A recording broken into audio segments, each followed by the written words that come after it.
Mao Tse Tung, sobre a prática, a relação entre o conhecimento e a prática, a relação entre conhecer e agir. Julho de 1937.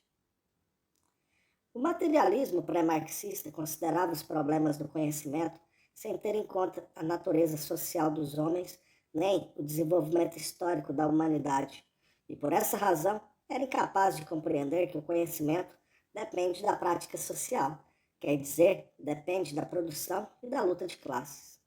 Os marxistas pensam, acima de tudo, que a atividade dos homens na produção constitui justamente a base da sua atividade prática, o determinante de todas as outras atividades. O conhecimento do homem depende essencialmente da sua atividade de produção material, durante a qual vai compreendendo progressivamente os fenômenos da natureza, as suas propriedades, as suas leis, assim como as relações entre ele próprio, homem, e a natureza. Ao mesmo tempo, pela sua atividade de produção, ele aprende a conhecer em graus diversos e também, de uma maneira progressiva, certas relações que existem entre os próprios homens. Todos esses conhecimentos não podem ser adquiridos fora da atividade de produção. Na sociedade sem classes, todo indivíduo isolado, enquanto membro dessa sociedade, colabora com os demais, entra em determinadas relações de produção com estes e entrega-se a uma atividade de produção orientada para a solução dos problemas relativos à vida material dos homens. Nas diferentes sociedades de classes, os membros dessas sociedades que pertencem às diferentes classes e que, sob formas diversas, entram em determinadas relações de produção, também se entregam a uma atividade de produção orientada para a solução dos problemas relativos à vida material dos homens. Aí está a fonte principal do desenvolvimento do conhecimento humano. A prática social dos homens não se limita à atividade de produção. Ela apresenta ainda muitas outras formas: luta de classes, vida política, atividade desenvolvida no domínio da ciência e da arte. Em resumo, o homem social participa em todos os domínios da vida prática da sociedade. É por essa razão que o homem, na sua atividade cognitiva, apreende em graus diversos as relações distintas que existem entre os homens, não somente na vida material, mas igualmente na vida política e cultural, que está estreitamente ligada à vida material. Entre essas relações, as diversas formas de luta de classes exercem uma influência particularmente profunda sobre o desenvolvimento do conhecimento humano. Numa sociedade de classes, cada indivíduo existe como membro de uma classe determinada, e cada forma de pensamento está invariavelmente marcada com o selo de uma classe. Os marxistas pensam que a atividade de produção da sociedade humana desenvolve-se passo a passo, dos graus inferiores aos superiores. Por essa razão, o conhecimento dos homens, quer no que respeita à natureza, quer sobre a sociedade, desenvolve-se também passo a passo, dos graus inferiores aos superiores, isto é, do simples ao complexo, do unilateral ao multilateral. Durante um período histórico muito longo, os homens não puderam compreender a história da sociedade a não ser de uma maneira unilateral. Isso foi assim porque, por um lado, os preconceitos das classes exploradoras deformavam constantemente a história da sociedade e, por outro lado, porque a escala reduzida da produção limitava o horizonte dos homens. Somente quando a formação de forças produtivas gigantescas, a grande indústria, fez surgir o proletariado moderno, é que os homens puderam chegar a uma compreensão completa e histórica do desenvolvimento histórico da sociedade e transformar os seus conhecimentos sobre a sociedade numa ciência, a ciência do marxismo. Os marxistas pensam que só a prática social dos homens pode constituir o critério da verdade dos conhecimentos que o homem possui sobre o mundo exterior. Com efeito, só chegando na prática social, no processo da produção material, da luta de classes, da experimentação científica, aos resultados esperados, é que os homens recebem a confirmação da verdade dos seus conhecimentos. Se se pretende obter êxito no trabalho, isto é, atingir os resultados previstos, é necessário proceder de maneira que as ideias correspondam às leis do mundo exterior objetivo. Sem essa correspondência, fracassa-se na prática. Depois de se ter fracassado, há que tirar daí a respectiva lição e modificar as ideias de maneira a fazê-las concordar com as leis do mundo objetivo, podendo-se desse modo chegar a converter o fracasso no triunfo.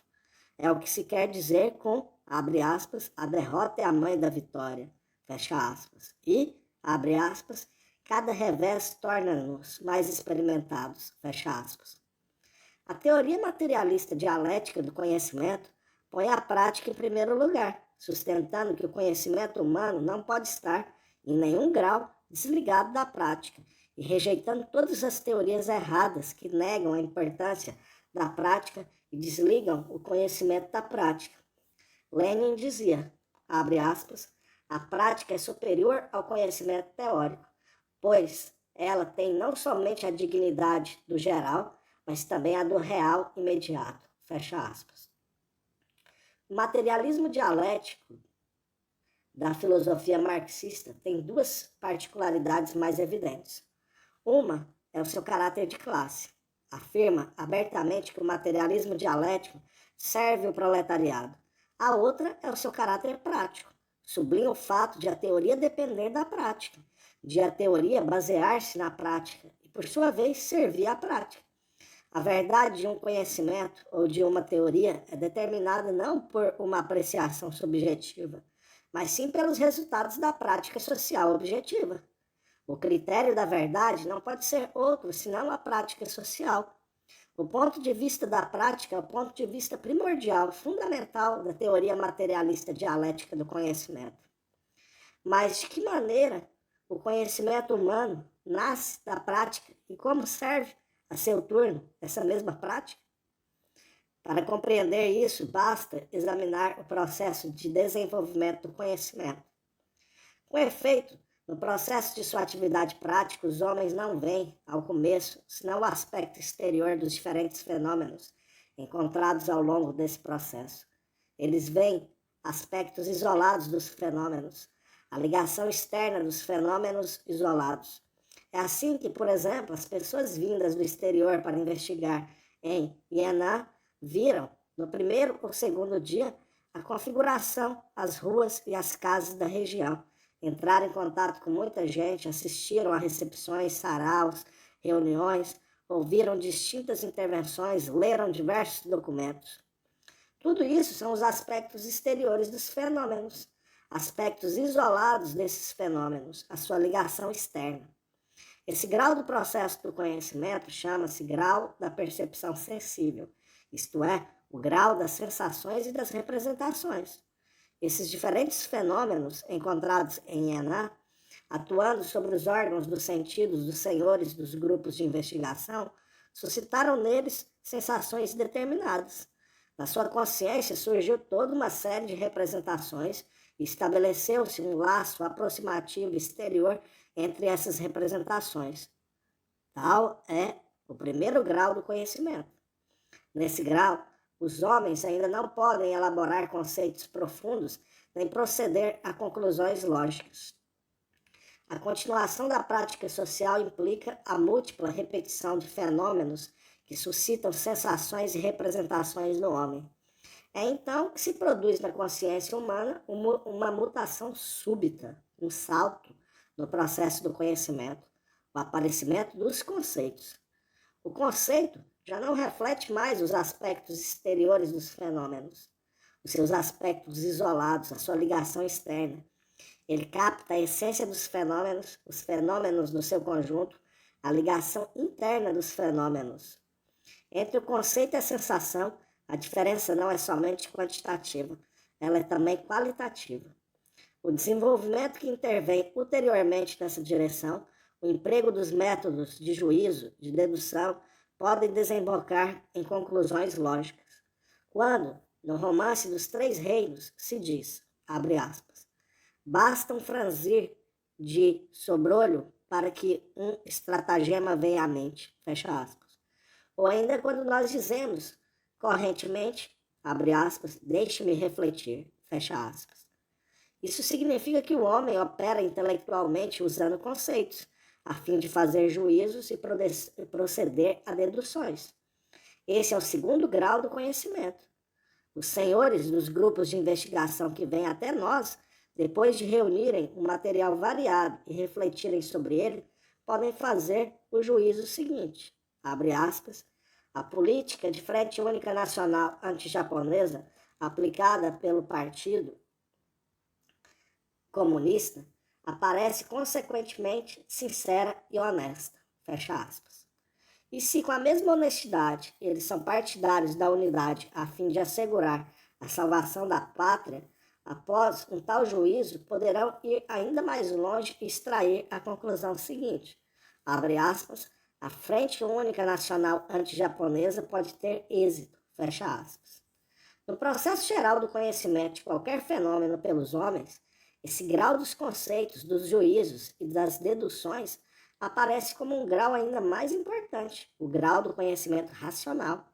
A verdadeira tarefa do conhecimento consiste em elevar-se da sensação ao pensamento, em elevar-se até a elucidação progressiva das contradições internas dos fenômenos que existem objetivamente, até a elucidação das suas leis da ligação interna dos diferentes processos, isto é, consiste em atingir o conhecimento lógico.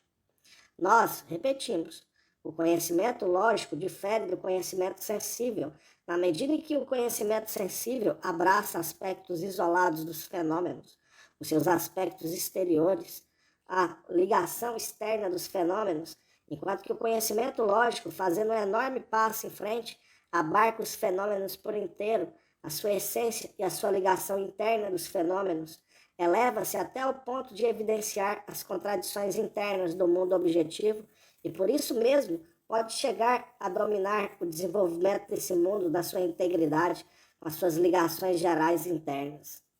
Uma tal teoria materialista dialética do processo de desenvolvimento do conhecimento, fundada na prática, indo do superficial ao profundo, era desconhecida antes do marxismo.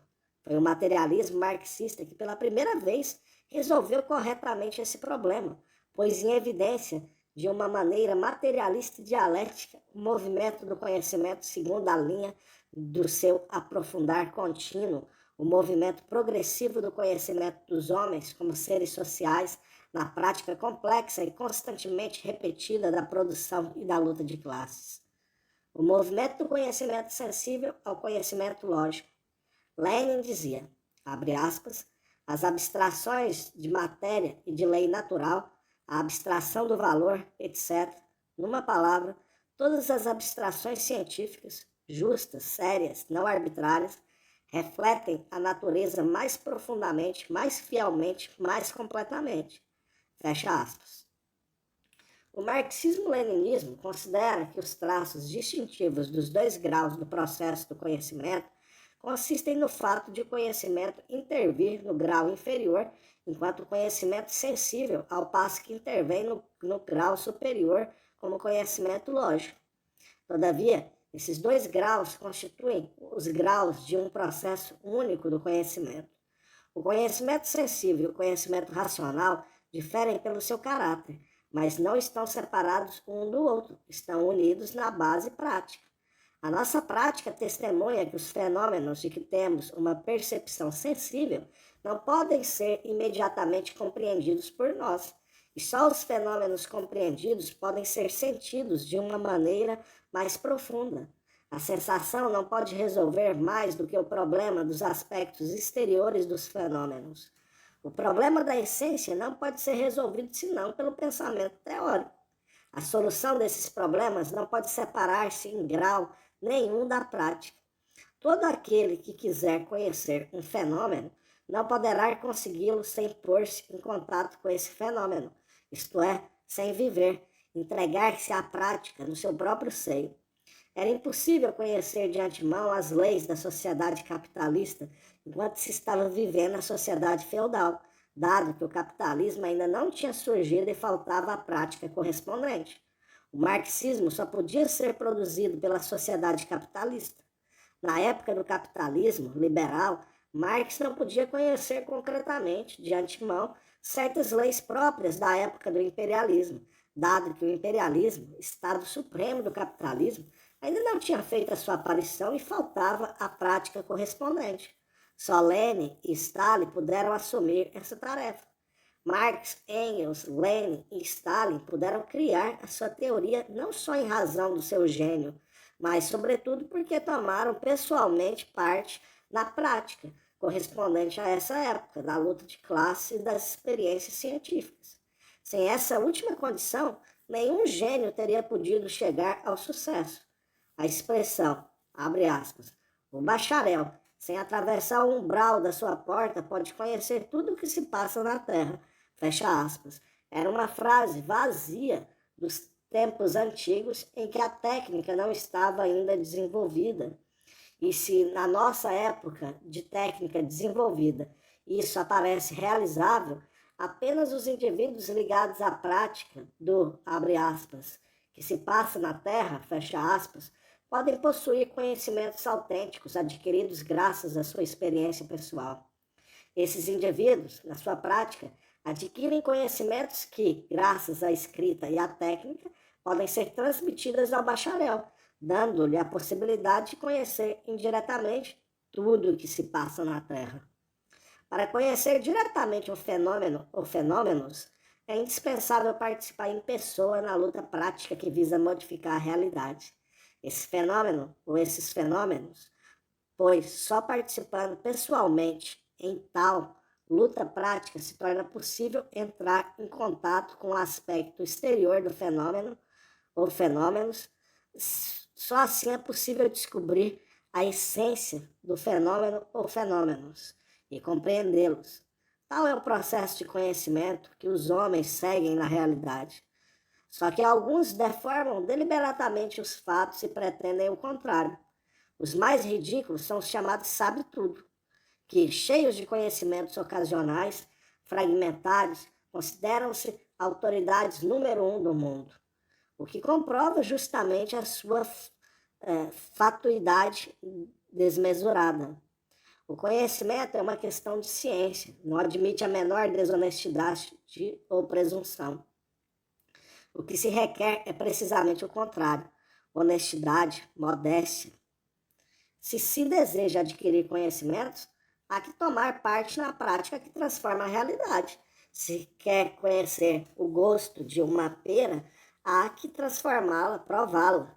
Se quer conhecer a estrutura e as propriedades do átomo, há que entregar-se a experiências físicas e químicas, modificar o estado do átomo.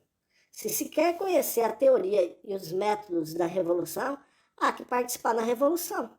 Todos os conhecimentos autênticos resultam da experiência direta, mas o homem não pode ter uma experiência direta de tudo, razão porque a maior parte dos nossos conhecimentos é, na realidade, o produto de uma experiência indireta. São conhecimentos que nos vêm de todos os séculos passados, ou conhecimentos que foram adquiridos por homens de outros países. Esses conhecimentos são produto da experiência direta dos nossos antepassados, ou da experiência direta de estrangeiros. Se durante a experiência direta de nossos antepassados estrangeiros, esses conhecimentos respondiam à condição de que falava Lenin, quer dizer, se eram o resultado de uma abstração científica, se eram um reflexo científico de fenômenos com existência objetiva, tais conhecimentos são seguros. No caso contrário, não são. É por isso que os conhecimentos do homem se compõem de duas partes, os dados da experiência direta e os dados da experiência indireta. Contudo, o que para mim é experiência indireta, permanece para os outros experiência direta. Segue-se daí que, falando dos conhecimentos no seu conjunto, pode dizer-se que nenhum conhecimento pode ser desligado da experiência direta. A fonte de todo conhecimento são as sensações recebidas do mundo exterior objetivo, pelos órgãos dos sentidos do homem. Os que negam a sensação, a experiência direta, a participação pessoal na prática que modifica a realidade, não são materialistas. Essa é a razão porque os sabe-tudo são tão ridículos. Os chineses têm um velho provérbio que diz, abre aspas, se não se penetra no covil do tigre, não se lhe podem apanhar as crias, fecha aspas.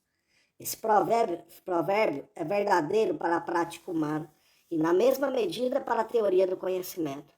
O conhecimento desligado da prática é inconcebível.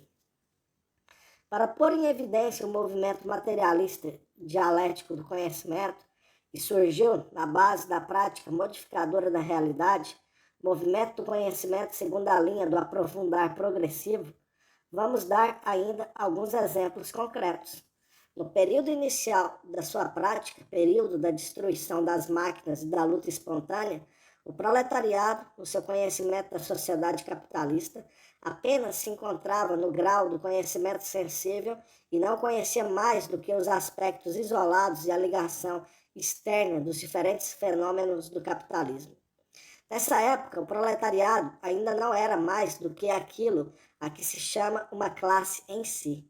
Assim que começou, porém, o segundo período da prática do proletariado, período da luta econômica e política consciente e organizada, quando a experiência múltipla resultante da prática, a experiência adquirida ao longo de uma luta prolongada, foi generalizada cientificamente por Marx e Engels e nasceu a teoria marxista utilizada para esclarecer o proletariado, teoria que ensina o proletariado a compreender a essência da sociedade capitalista, a compreender as relações de exploração entre as classes sociais, a compreender as tarefas históricas do proletariado, este tornou-se em uma classe para si. Esse foi o caminho que seguiu o povo chinês no seu conhecimento do imperialismo.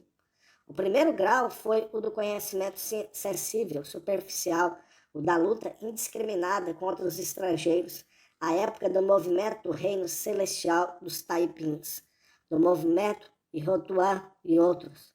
Só o segundo grau é que foi o do conhecimento racional, quando o povo chinês divisou as diferentes contradições internas e externas do imperialismo, quando viu a essência da opressão e da exploração das grandes massas populares da China pelo imperialismo aliado à burguesia compradora chinesa e à classe feudal chinesa, conhecimento racional que começou com o período do movimento de 4 de maio de 1919.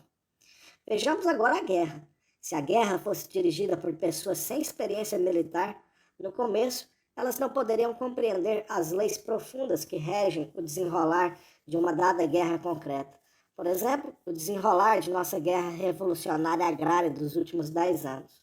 No início, elas não poderiam adquirir senão a experiência da participação pessoal em numerosas batalhas, das quais um número importante se terminaria em derrotas.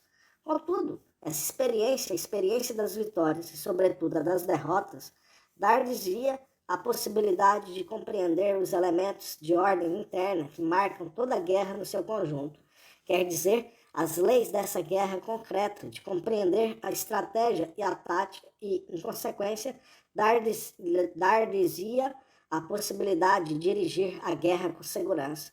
Se confiasse nesse momento a direção da guerra a um homem desprovido de experiência, ele não poderia compreender as leis reais da guerra, senão depois de ter sofrido uma série de derrotas, isto é, depois de ter adquirido experiência. Com frequência, ouvem-se certos camaradas que não se decidem a ocupar-se de tal ou tal trabalho, declarar que não estão certos de poder desempenhar-se da tarefa. Por que pensam assim? Porque não tem uma ideia sistemática do conteúdo e das contradições desse trabalho. Nunca tiveram ocasião de realizar um trabalho semelhante ou só raramente o fizeram. Eis porque, em relação a eles, nem sequer se pode falar de conhecimento das respectivas leis. Só depois de se ter analisado em detalhe, na sua presença, o estado e as condições desse trabalho, é que começam a experimentar com mais confiança em si próprios e aceitam a responsabilidade da respectiva realização. Se essas pessoas se consagram durante um certo tempo a essa tarefa, adquirem experiência e se tentarem honestamente ir ao fundo da situação concreta, em vez de considerar as coisas de uma maneira subjetiva, unilateral e superficial, tiram por si sós as conclusões relativas à maneira como convém efetuá-la e metem-se com maior segurança ao trabalho. Só as pessoas que têm uma visão subjetivista, unilateral e superficial dos problemas se lançam presunçosamente a dar ordens e instruções assim que chegam a um novo lugar, sem se informarem primeiro sobre as circunstâncias, sem procurarem ver as coisas no seu conjunto, a sua história e o seu estado atual considerado como um todo, nem apreender-lhes a essência, a sua natureza e a sua ligação interna com as outras coisas. É inevitável que tal gente tropece e caia. Em consequência, o primeiro passo no processo do conhecimento é o primeiro contato com os fenômenos do mundo exterior, o grau das sensações. O segundo é a síntese dos dados fornecidos pelas sensações, a sua ordenação e elaboração, o grau dos conceitos, dos juízos e das deduções. É somente em presença de um grande número de dados fornecidos pelas sensações, não dados fragmentários, incompletos, e só no caso de elas corresponderem à realidade, quer dizer, no caso de não serem o resultado de um erro dos sentidos, que se torna possível, na base desses dados, elaborar conceitos corretos e formular uma teoria correta. Há aqui dois elementos importantes que convém especialmente destacar. Já se falou no primeiro, mas é necessário voltar a falar uma vez mais. É o problema da dependência em que se encontra o conhecimento racional com relação ao conhecimento sensível. Os que consideram que o conhecimento racional pode deixar de vir do conhecimento sensível são idealistas. Na história da filosofia, houve uma escola chamada racionalista, que só reconhecia a realidade da razão, negava a realidade da experiência, afirmava que não se podia fazer confiança a não ser na razão e nunca na experiência fornecida pela percepção sensível. O erro dessa tendência consiste na inversão que faz dos fatos. Se é possível apoiarmos-nos nos dados do conhecimento racional, é justamente porque estes se originam nos dados da percepção sensível. De contrário, tais dados do conhecimento racional tornar-se-iam num rio sem nascente, uma árvore sem raízes. Seriam algo em que nada poderia apoiar-se, algo que nascesse de maneira exclusivamente subjetiva. Do ponto de vista da ordem do processo do conhecimento, a experiência sensível é o primeiro dado, e nós sublinhamos a importância da prática social no processo do conhecimento, porque o conhecimento humano só pode surgir baseado na prática social do homem. Assim como somente baseado nessa prática é que o homem pode adquirir a experiência sensível proveniente do mundo objetivo exterior. Se o homem fechasse os olhos, tapasse as orelhas e se desligasse em absoluto do mundo exterior, não se poderia sequer, com relação a ele, falar de conhecimento. O conhecimento começa com a experiência, e nisso reside o materialismo da teoria do conhecimento. O segundo elemento é a necessidade de aprofundar o conhecimento, a necessidade de passar do grau do conhecimento sensível ao grau do conhecimento racional. Nisso está a dialética da teoria do conhecimento. Pensar que o conhecimento pode deter-se no grau inferior, no grau do conhecimento sensível, pensar que podemos apoiar-nos simplesmente sobre o conhecimento sensível e não sobre o conhecimento racional, significa repetir o erro, assinalado pela história dos empíricos. O erro dessa teoria consiste na incompreensão do fato de que, embora os dados da percepção sensível sejam, sem alguma dúvida, o reflexo de certas realidades do mundo exterior objetivo, eu não abordarei aqui o empirismo idealista que limita a experiência ao que se chama de introspecção, eles são unilaterais, superficiais, sendo aquele reflexo um reflexo incompleto que não reflete a essência dos fenômenos. Para refletir plenamente um fenômeno na sua totalidade, para refletir a sua essência e as suas leis internas, É preciso criar um sistema de conceitos e teorias, depois de se terem submetido os múltiplos dados da percepção sensível a uma elaboração mental que consiste em rejeitar a casca para guardar o grão, em eliminar o que é falso para conservar o verdadeiro, em passar de um aspecto dos fenômenos a outro, do externo ao interno. É preciso saltar do conhecimento sensível ao conhecimento racional. Essa elaboração não torna os nossos conhecimentos menos ricos, menos seguros. Pelo contrário, tudo que, após ter surgido no processo do conhecimento, na base da prática, foi submetido a uma elaboração científica, reflete, como dizia Lênin, o mundo objetivo de uma maneira mais profunda, mais justa, mais completa. É justamente isso que não compreendem os práticos vulgares. Eles inclinam-se diante da experiência e desprezam a teoria em consequência do que não podem abarcar o processo objetivo no seu conjunto. Sofrem de falta de clareza, de orientação, de perspectiva larga e embriagam-se com os seus sucessos ocasionais e as suas vistas curtas. Se esses indivíduos dirigissem a revolução, conduzi-la-iam a um beco sem saída. O conhecimento racional depende do conhecimento sensível, e este deve desenvolver-se em conhecimento racional. Assim é a teoria materialista dialética do conhecimento. O racionalismo e o empirismo, em filosofia, não compreendem o caráter histórico ou dialético do conhecimento. Embora cada uma dessas tendências ofereça um aspecto da verdade, trata-se do racionalismo e do empirismo materialistas, não idealistas, ambas se afiguram erradas, quando consideradas do ponto de vista da teoria do conhecimento no seu conjunto. O movimento materialista dialético do conhecimento do sensível ao racional intervém tanto no processo do conhecimento do pequeno, por exemplo, o conhecimento de um objeto, de um trabalho qualquer, como no processo do conhecimento do grande, por exemplo, o conhecimento de tal ou tal sociedade, de tal ou tal revolução. Todavia, o movimento do conhecimento não se termina aí. Se o movimento materialista dialético do conhecimento se detivesse no conhecimento racional, só metade do problema ficaria esgotado. E o que é mais, do ponto de vista da filosofia marxista, essa não seria a metade mais importante.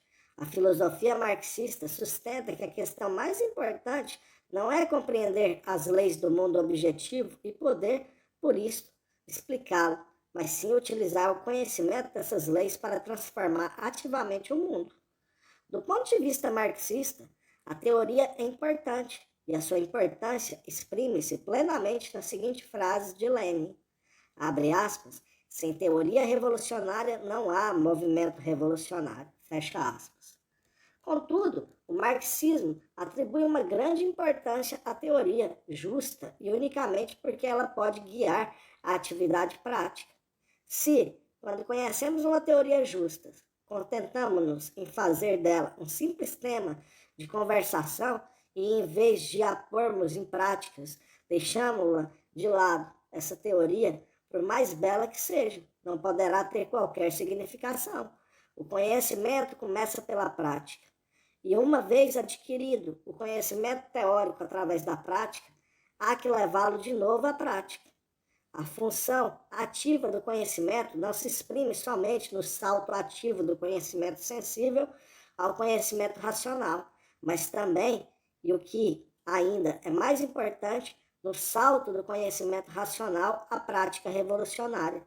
Uma vez adquirido o conhecimento das leis do mundo, deve-se dirigi-lo para a prática da transformação no mundo, aplicá-lo na prática da produção, na prática da luta de classes e da luta nacional revolucionária, assim como na prática da experimentação científica. Tal é o processo de verificação e de desenvolvimento da teoria, a continuação de todo o processo de conhecimento.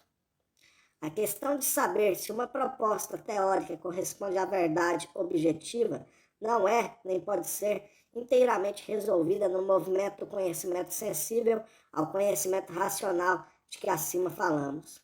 Para resolver completamente essa questão é necessário, a partir do conhecimento racional, regressar à prática social, aplicar a teoria na prática e verificar se ela pode conduzir ao objetivo fixado. Muitas das teorias das ciências da natureza foram reconhecidas como verdadeiras, não só por terem sido elaboradas por sábios que se devotam a essas ciências, mas também por terem encontrado confirmação na prática científica ulterior. Do mesmo modo, o marxismo-leninismo é reconhecido como verdade não só pelo fato de essa doutrina ter sido cientificamente elaborada por Marx, Engels, Lenin e Stalin, mas também por ter sido confirmada pela prática ulterior da luta de classes e da luta nacional revolucionárias. O materialismo dialético é uma verdade universal porque é impossível, na prática, sair-se desse quadro. A história do conhecimento humano mostra que a verdade de muitas teorias não era suficientemente completa, mas, em consequência da verificação na prática, essa insuficiência foi eliminada. Muitas teorias eram erradas, mas, em consequência da sua verificação na prática, os seus erros foram corrigidos. É por isso que a prática é o critério da verdade. Abre aspas. O ponto de vista da vida, da prática, deve ser o ponto de vista primordial, fundamental da teoria do conhecimento. Fecha aspas. Stalin exprimiu-se de uma maneira notável a esse respeito. Abre aspas, a teoria resulta sem objetivo se não for ligada à prática revolucionária, exatamente como a prática resulta cega se a teoria revolucionária não ilumina o seu caminho. Fecha aspas. É aí que se conclui o movimento do conhecimento? Nós respondemos sim e não.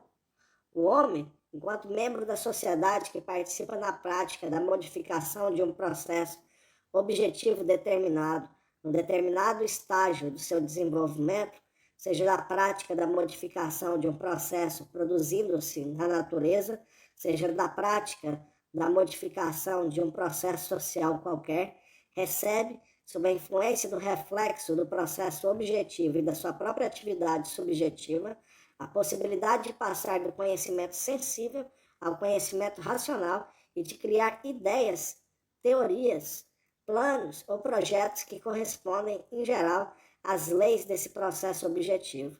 E se na aplicação ulterior dessas ideias, teorias, planos e projetos, na prática do mesmo processo objetivo, se chega ao objetivo fixado, isto é, se consegue, na prática desse processo, transformar em realidade as ideias, teorias, planos e projetos previamente elaborados, ou se chega a realizá-los nas suas linhas gerais, o movimento do conhecimento desse processo objetivo pode considerar-se terminado.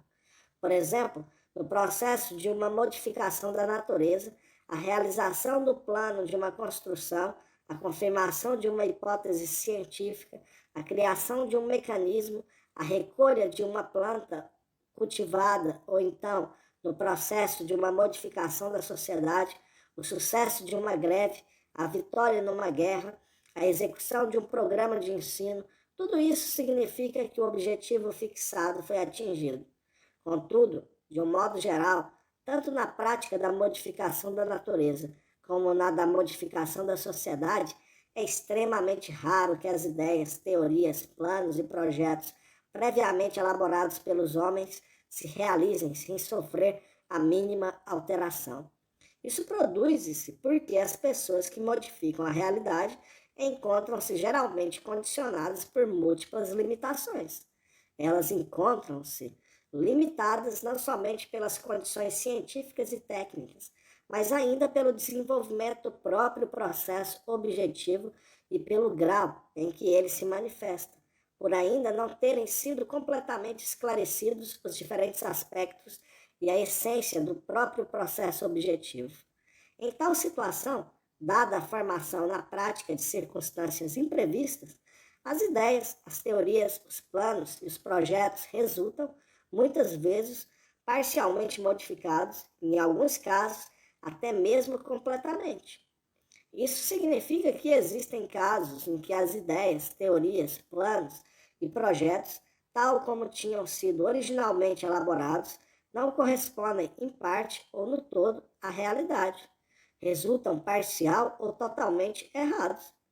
Em muitos casos, só depois de falhados repetidos, se consegue eliminar o erro, obter a correspondência com as leis do processo objetivo e transformar, assim, o subjetivo em objetivo, quer dizer, chegar na prática aos resultados esperados. Em todo caso, é nesse momento que o movimento do conhecimento pelos homens de um processo objetivo determinado, em um grau determinado do seu desenvolvimento, pode considerar-se acabado. Todavia, se considera o processo do seu desenvolvimento, o movimento do conhecimento humano não se termina aí, quer na natureza, quer na sociedade. Todos os processos, em consequência das suas contradições e lutas internas, progridem e desenvolvem-se. E o processo do conhecimento humano deve igualmente progredir e desenvolver-se com eles. Se fala de um movimento social, os verdadeiros dirigentes revolucionários devem não só ser capazes de corrigir os erros existentes das suas ideias, teorias, planos e projetos, como se disse anteriormente, mas ainda, por ocasião da passagem desse processo objetivo determinado de um grau a outro do seu desenvolvimento, tornar-se a si próprios e a todos os demais participantes da revolução capazes de seguir essa passagem no seu conhecimento subjetivo, isto é, chegar a fazer corresponder às novas tarefas revolucionárias, os novos planos de trabalho, as novas modificações surgidas na situação. Em um período revolucionário, a situação modifica-se muito rapidamente. Se a consciência dos revolucionários não chega a seguir com rapidez tais modificações, estes são impotentes para conduzir a revolução à vitória. Acontece frequentemente, porém, que as ideias se atrasam em comparação com a realidade. Isso se dá porque o conhecimento humano está limitado por várias condições sociais. Nós lutamos contra os obstinados nas fileiras revolucionárias porque as suas ideias não seguem o ritmo das modificações da situação objetiva, o que na história tem se manifestado sob a forma de oportunismo de direita. Esses indivíduos não veem que a luta dos contrários já faz avançar o processo objetivo, enquanto que o seu conhecimento permanece ainda no grau precedente. Essa particularidade é característica das ideias de todos os obstinados. As suas ideias estão desligadas da prática social, não podem colocar-se à frente do carro do progresso social e servir de guias. Eles não sabem mais do que ficar atrás e queixar-se de que o carro vai muito depressa, tentando puxá-lo para trás ou fazê-lo correr em sentido contrário. Nós lutaremos igualmente contra os fraseadores de esquerda. As suas ideias aventuram-se para lá de uma etapa determinada do desenvolvimento do processo objetivo. Uns tomam as suas ilusões por realidades. Outros tentam realizar à força no presente ideais que só são realizáveis no futuro. Desligadas da prática corrente da maioria das pessoas, desligadas da realidade atual, as suas ideias traduzem-se na prática em espírito de aventura. A ruptura entre o subjetivo e o objetivo, o separar o conhecimento da prática, são características do idealismo e do materialismo mecanicista, do oportunismo e do espírito de aventura. A teoria marxista-leninista do conhecimento, que se caracteriza pela prática social científica, não pode deixar de lutar com resolução contra tais concepções erradas. Os marxistas reconhecem que no processo geral, absoluto de desenvolvimento do universo, o desenvolvimento de processos concretos particulares é relativo. É por isso que, na corrente infinita da verdade absoluta, o conhecimento que os homens têm de processos concretos particulares em etapas determinadas do seu desenvolvimento não contém mais do que verdades relativas. A verdade absoluta é constituída pela soma de incontáveis verdades relativas. O desenvolvimento de um processo objetivo é um desenvolvimento pleno de contradições e de lutas. O desenvolvimento do processo do conhecimento humano é igualmente um desenvolvimento pleno de contradições e de lutas. Todo movimento dialético do mundo objetivo pode, cedo ou tarde, encontrar o seu reflexo no conhecimento humano. Na prática social, o processo do nascimento, desenvolvimento e morte é infinito. Igualmente infinito é o processo do nascimento, desenvolvimento e morte do conhecimento humano.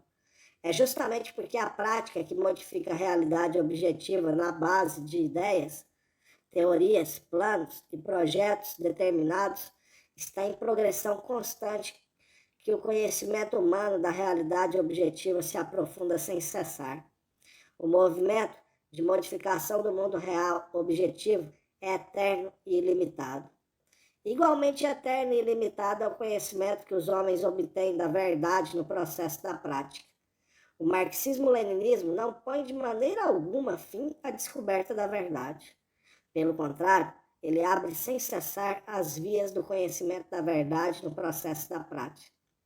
A nossa conclusão é que nós somos pela unidade histórica concreta do subjetivo e do objetivo, da teoria e da prática, do conhecimento e da ação.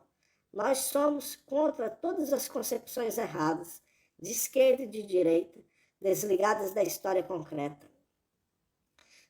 Na época atual do desenvolvimento social, a história encarregou o proletariado e o seu partido da responsabilidade de conhecer o mundo de uma maneira exata e transformá-lo. Na China, como no mundo inteiro, o processo da prática de transformação do mundo, determinado na base do conhecimento científico, já atingiu um momento histórico de alta importância, um momento como a história da humanidade ainda não conheceu. Um momento que vê dissiparem-se completamente as trevas na China e no mundo inteiro e a transformação deste mundo em um novo mundo, radioso. A luta do proletariado e dos povos revolucionários pela transformação do mundo implica a realização das tarefas seguintes: a transformação do mundo objetivo, como a do próprio mundo subjetivo de cada um, a transformação das próprias capacidades cognitivas de cada um, como a da relação existente entre o mundo subjetivo e o mundo objetivo. Numa parte do globo terrestre, na União Soviética, os homens realizaram já essas transformações e aceleram-lhes atualmente o processo. O povo chinês e os povos do mundo inteiro estão hoje igualmente empenhados ou estarão empenhados no futuro no processo de tais transformações. O mundo objetivo a transformar inclui igualmente todos os adversários dessa transformação.